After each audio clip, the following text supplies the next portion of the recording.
Assalomu alaykum, siz bilan doktor Alimov. Bugungi videoning mavzusi bu juda ko'pchilikni qiziqtirgan qiziqarli mavzu bu meningit kasalligi. Xo'sh, meningit kasalligi o'zi qanday kasallik? Buning sabablari qanday? Uning qanday belgilari bor va uni qanday davolash mumkin?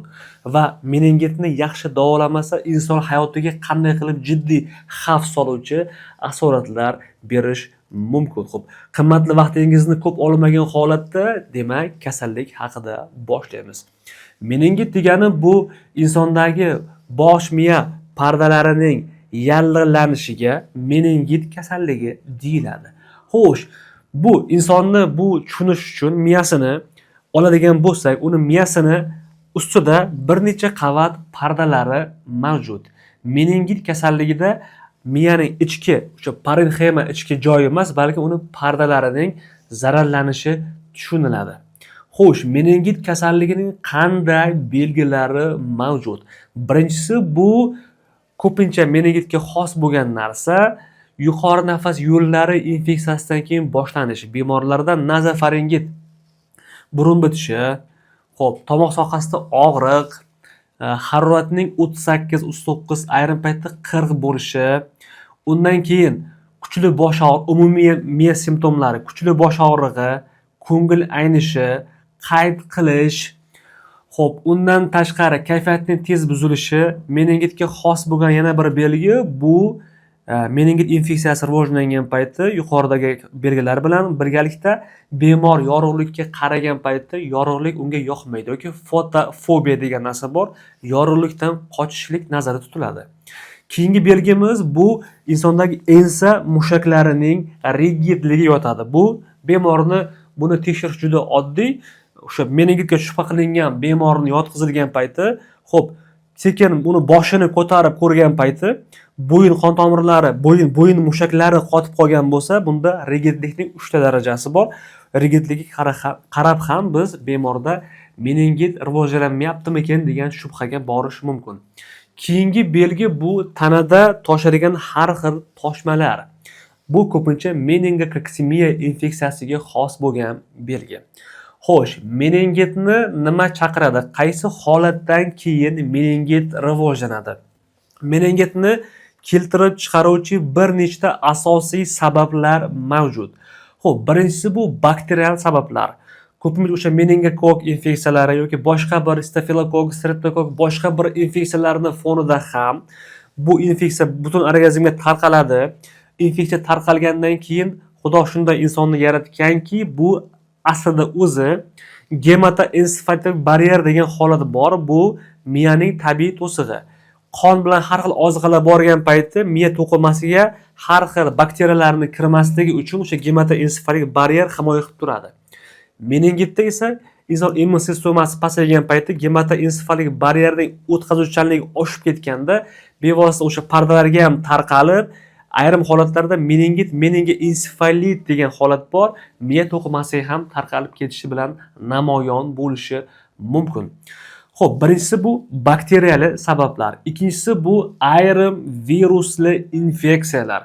Ayniqsa bu kuz-qish mavsumida aholi o'rtasida infeksiyaning ko'payishi natijasida ham meningitlarni keltirib chiqaradi. Uchinchisi bu zamburug'li kasallik, zamburug'li etiologiyali. Bu zamburug'li holatda bu juda kam uchraydigan holatlardan biri. To'rtinchisi bu ayrim kimyoviy moddalarning o'tkir bo'yoqlar, og'ir metall tuzlari kabi holatlar bilan zaharlanganda ham o'sha meningitni keltirib chiqarishi mumkin.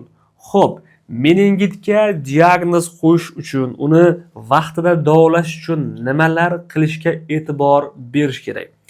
Birinchi navbatda meningitga shubha paydo bo'lgan bemorda zudlik bilan nevropatolog, infeksionist vrach ko'rigidan o'tgandan keyin bemorda tekshiruvlar ketma-ketligi o'tkaziladi.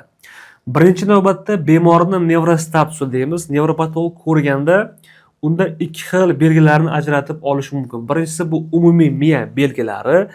Umumiy miya belgilari degan paytda bu ko'ngillanishi, bosh og'rig'i, qayt qilish, umumiy holsizlik, kuchli intoksikatsiya, temperaturaning ko'tarilishi kabi belgilarni ko'rishimiz mumkin. o'choqli belgilar degan paytimiz agar meningit darajasi yuqori bo'ladigan bo'lsa va miya parenximasini ham qamirib olgan bo'lsa, ayrim holatlarda o'choqli simptomatika, oyoq qo'llarda holsizlik, xo'p, ko'zlarda nervlar, 12 juft nervlarda muammolarning kelib chiqishi kabi belgilar bilan namoyon bo'ladi. Xo'p, bemor keldi, bemor tekshirgan payti vrach bemorda nimani ko'rishi mumkin?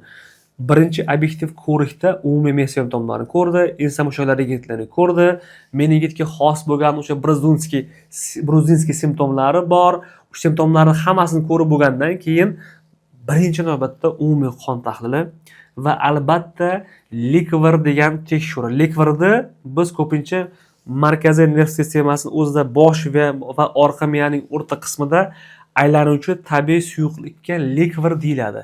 Likverning holatini ko'pincha beldan punksiya qilib olingan payti punksiyani kimyoviy tarkibiga qarab bemorda meningitning qaysi turi ketayotganligini qisqa muddatda bilib olish mumkin. Uchinchi tekshiruv kerak bo'lsa bemorga MSKT yoki MRT tekshiruvlari. Xo'p, to'rtinchi tekshiruv kerak bo'lsa siydik, qon yoki boshqa bir kimyoviy tahlillarni ham o'tkazish kerak bo'ladi. Endi xo'p, bemorga meningit tashxisi qo'yildi. Meningitning xo'p, juda ko'p insonlar meningitga boshda e'tibor berilmagan paytda aksariyat holatda o'limga olib kelishi mumkin.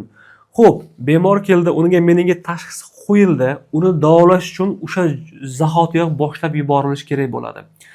Keng guruhdagi shirokiy spektrli antibiotiklar yoki virusga qarshi vositalar, umumiy degidratatsiya, miya shishini oldini olishga qarshi ko'rsatiladigan vositalar, bosh miyada qon aylanuvchi, kerak bo'lsa bosh miyani oziqlantiruvchi nootroplar va infeksiyaning etiologiya sababi aniqlangandan keyin o'sha infeksiyani davolashga kerak bo'ladigan hamma davo choralari ko'riladi. Xo'p, meningitdan ko'pincha qanday asoratlar qolishi mumkin?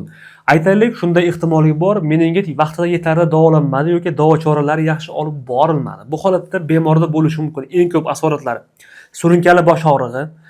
Xo'p, ayrim paytlarda 12 juft nervlardan ko'pincha eshituv nervining zararlanishi. Uchinchisi, bemorlarda sudralgi epilepsiya xurujlarini ko'rishimiz mumkin. To'rtinchisi, bemorda agar yosh bola bo'lsa, nutqdan ortda qolish, rivojlanishdan ortda qolish. To'rtinchisi, xo'p, aqliy jihatdan ortda qolish. Beshinchisi, bemorda agar miya parenximasi, meningoensefalit, miya to'qimasi ham zararlanadigan bo'lsa, bu holatda oyoq qo'llardagi harakatlarda sezgida faollikning o'zgarishi kabi holatlarni ko'rishimiz mumkin. Meningit to'g'risida xalqimiz orasida yuradigan turli xil noto'g'ri fikrlar ham mavjud. Misol uchun, hammani ota-onasi aytgan bo'lsa kerak, boshingni yuvib ko'chaga chiqmagin, meningit bo'lib qolasan. Boshim og'rib qoldi, ko'chaga chiqdi, meningit bo'lib qoldimmi degan juda ko'plab noto'g'ri tushunchalar paydo bo'lgan.